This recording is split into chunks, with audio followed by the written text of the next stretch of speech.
Greetings, I'm back. It's Shawana May. This is going to be part B of creating the block letters for the baby quilt. I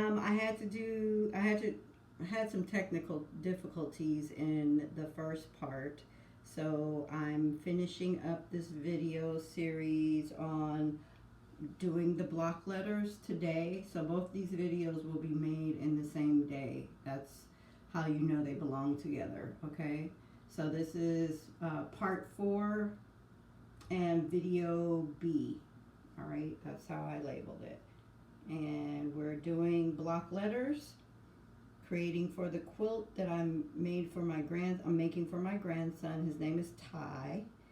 We call him Baby Dragon. You can go back and watch all the videos. Please, if you're enjoying my videos, please go and subscribe to my page, to my YouTube channel. I'm sorry.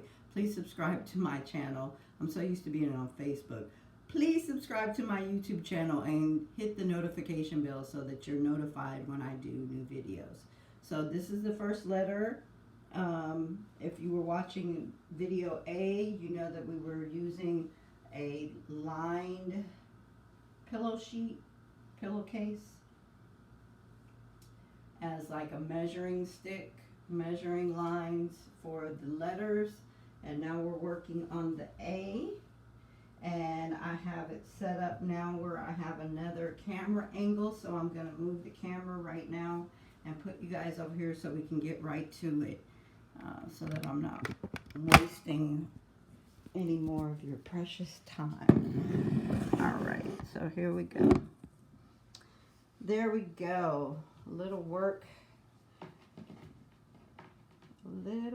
there. So we got the T on here, and now we're doing the A. And we had this started here. For one side of the A, it has an angle so that when you lay it on the letter, the lines where the T is, let's see if I can bring that over, you can kind of see. So we're putting these on the same line, the letter T here. And we got this line here, and we want our A at an angle, so we had to create an angle at the bottom so that it doesn't lay straight up and down. It lays to the side to an angle like that, right? So I'm going to show you how to create this angle. This is one that I pre-made. I'm going to show you how to make the other side.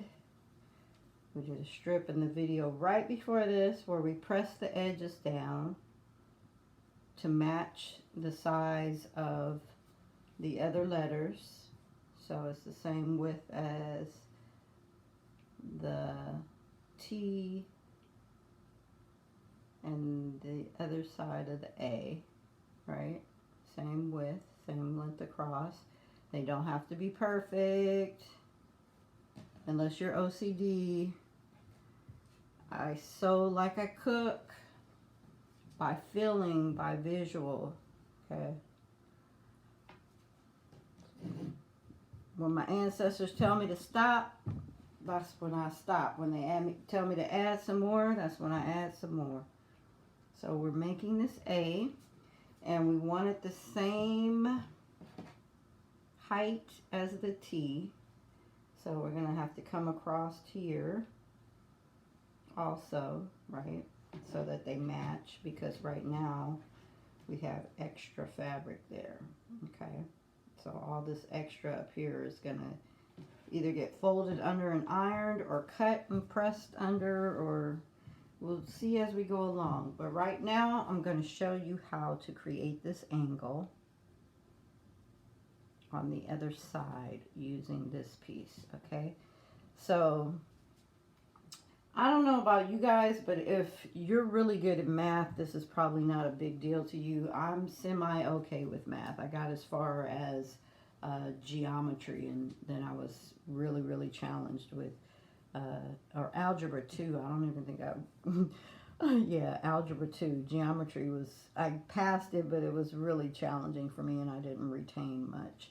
So, and I have a little bit of dyslexia going. So I tend to, you know, turn letters around and numbers around when I'm doing things. So for me, hands-on visual is better than measuring like out for with instructions with certain things of math and trying to figure things out. So that's how we're doing this. So now I want this side to lean this way to make the A effect, right? So that I can put the other strip across the center. So if that's the case, when I have this, I'm just going to leave this where you can see this on this blue line here, but we're going to actually be working on this piece. Okay, and then you can see my T up here. Okay, so along this blue line is where I want my fabric to tilt, because I can't make it, I can't just put this straight across the blue line because this will just go straight up, right? So this is how I made this one tilt with at an angle. All right, so I'm getting ready to show you. So bear with me because of my dyslexia. It sometimes takes me a minute to to mirror things properly, but I get it. I always end up getting it, and I do pretty good. Okay, so I want this to turn this way. So what I'm going to do is put my pinky on this corner, because this is the side that I think is going to lift up when I turn it, right? It is for me to turn it at an angle. So that means if I fold it this way to make that straight, how is that going to work? Then when I put it, nope, that's still going to be straight. So that's the wrong side. So I want, this is the side. This is the corner that I want to turn. So I'm going to be turning that down, across, going downward, okay? And then I still want to keep that on the line. So I don't know if you can see that, how I folded that back so you can see the line. That's where you want your fold to be. Just play with it. You'll figure it out, okay? Play with it. So that's where you want your fold to be. So I see that little fold right there. I'm going to fold it inward across that same type of line. And that gives me my, like I said, it doesn't have to be perfect. That's what it don't gotta be. Okay? So, and then the line across the middle is not going to be as thick as these pieces. So, as a matter of fact, this piece looks a little bit thicker to me than that piece in the center. So I might end up folding this, ironing this back some more, and it is. So I'm filling under here. Like I said, it doesn't have to be perfect, but you want it to be as asymmetric and even as possible. So if you find that one side is thicker than the other, it might be thicker in the middle, like this one. You see that? It's coming out the side there. I could press that in a little bit more on this side. So that's what I'm going to do right here. I'm just going to, right in the center, kind of fold it in a little bit more and stick that iron on there. And it's not going to affect the ends because I'm not pressing it down in the end. I'm just pressing it in the middle right there. So have your iron, your trusty iron on duty with some steam in it. In the description of my other video, I tell you you need a steam iron, and I'll put that in the description of this video as well. I'm just waiting for that to heat up, and I'm going to press that in a little bit more in the center.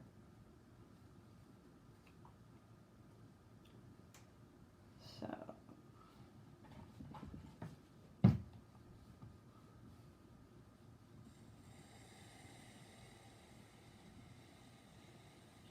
just a little bit. There we go.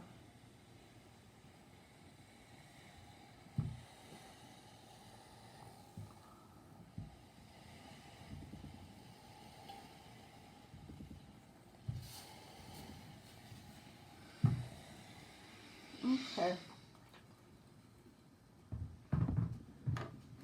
I think that gives me my shape a little bit more like the other. Oh, and you notice right here, once you make that fold, you're gonna have a little piece sticking out on the edge there, this here. You don't want that to show. So I'm going to show you how to hide that. You can either press it back, you can clip it, which I don't really recommend. I more so recommend folding it back and pressing that also. And then just sewing over that corner. Okay, so that you don't see that little fold sticking out there like that. Okay, so that's just another little tip. And we'll get to that once we get all the pieces for the A made. Okay, so now that's a little better. Visually, that feels better to me once I press that little bit in. I guess I am a little OCD.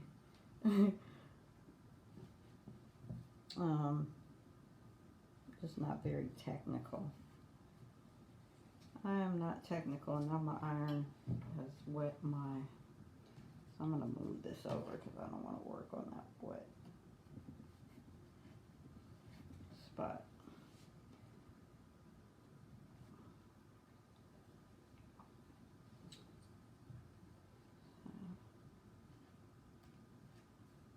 Okay.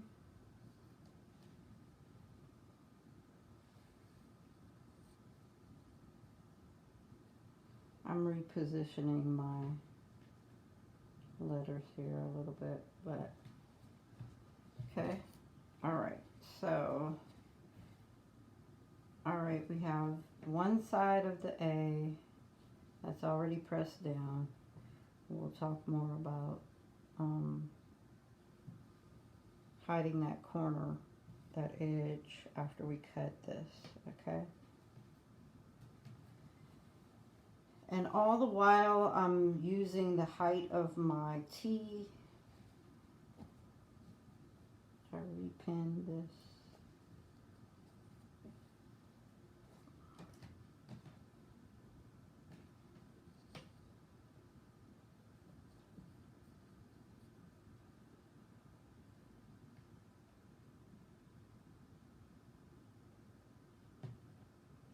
Okay.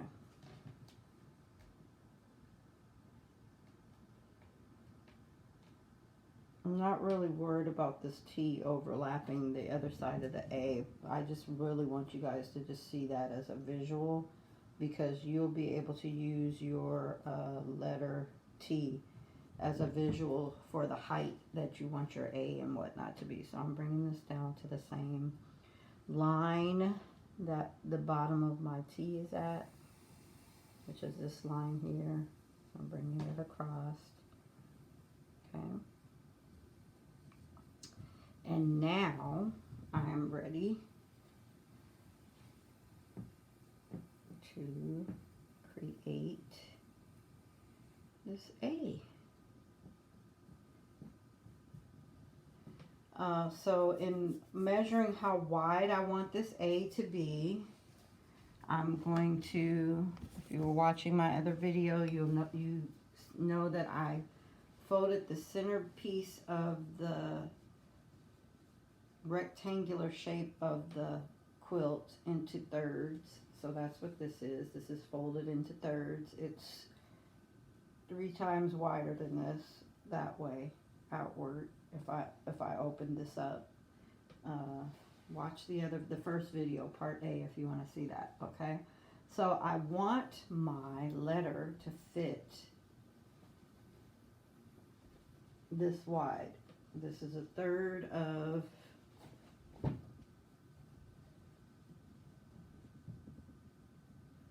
the width of the centerpiece of the blanket that will have his name on it, which is this. I did a little folding here to kind of give a demonstration of how that turns out. So go watch so that's the centerpiece of the quilt. This is a picture of the whole quilt itself. This is what we're working on right now, where the letters are. And I folded this rectangular piece into thirds so that each letter has an even amount of space to be sewn onto, okay? So, this A has to fit inside of this width. I have done no measurements, okay? If you need measurements, break out your ruler and measure yours. I'm not really gonna measure mine like that, okay? So what I am gonna do is I'm gonna lay this on here.